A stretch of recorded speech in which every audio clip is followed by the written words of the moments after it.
Mwewale kwekuumira ku mukutu ogwayagana ne lifestyle nze Segawa Mulishiri. Waliwo Abannayuganda okuva mu ggwanga erya Saudi Arabia nono baneeno nga babadde awo mu deportation center abasobodde okubeera nga bakomezebwawo. Nono Abannayuganda baneeno gye buvuddeko emabega Minisita Esther Anyakol yasobola okusitula n'agenda mu ggwanga erya Saudi Arabia era n'alaba abo abasaanidde okubeera nga bakomezebwayo abayina obusango obutonotono ate abo abayina eminene bajja kubeera nga basigalayo bavunaanibwe amateeka ge Saudi. Nonno bwetwogera ku misango eminene olwo Bannayuganda bambi be balimbalimba nti ndeeteraako kino ne kino ne kino ne beekanganga eri babakutte nga be babatumye munnange ate birimu enjaga. So abo gavumenti yalaga nti terina ngeri gyegera tandikamu nsonga eyo naye ate baneeno abo nti natoloka mu kiyumba bali bandulugunya n'envaayo babali tebasasula n'envaayo abo bateesaganya era gavumenti nesobola okubeera nga ekola ku kyokkomawo kwabwe kati ab'omutendero ogwokubiri nabo basobodde okubeera nga bakomezebwawo.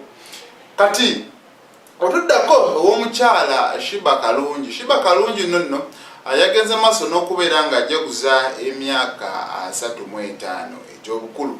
Ono bwe twogerera ng'asulirira kuzaala naye mu kiseera kiri nayina obubaka basobodde okubeera nga sharinga n'abawagizi be kussa n'abantu era nga bukwatagana ku ngeri n'ebyo byayiseemu okutuuka awo waali.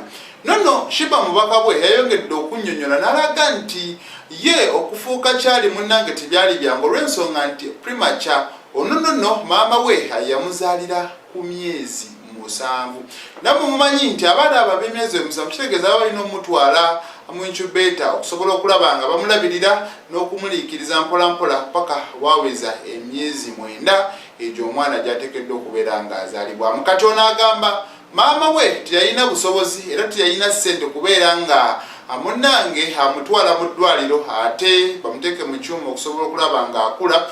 Kwe kusalawo akozese amagezi maganda era gano amagezi amaganda gasobola okubeera nga akozesa gamuyambako okuuma ono omwana nga ayina ebbugumu n'ebirala okusobola okubeera nga akula. Kati mu kukula yasobola okutoba n'amukuza mu mpolampola okutuuka we yakulira ddala paka nga bw'alijjukira. Sheebah agamba nti yasobola okugezaako okusomerako awo Kawempe Muslim mpolampola ate oluvannyuma n'agenda maaso n'okubeera nga yegatta ku bibiina ebyenjawulo okuli oppositions n'abalala ebyali bikola karaoke kwe kugenda maaso n'okubanga ayingira music industry mu mpolampola era akayimba akasobola okuba nga kamuleeta ku map kwaliko automatic ne ice cream akakubira ddala ensi eno.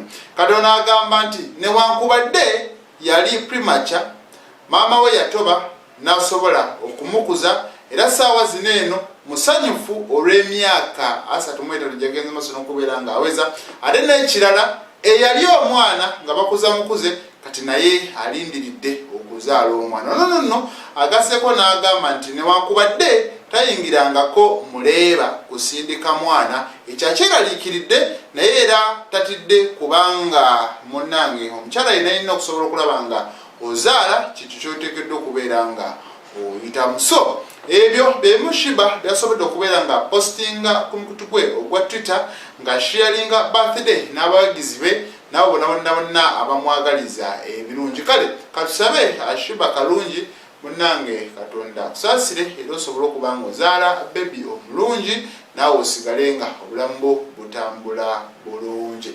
Byebyo nze Segawa Mulishiri.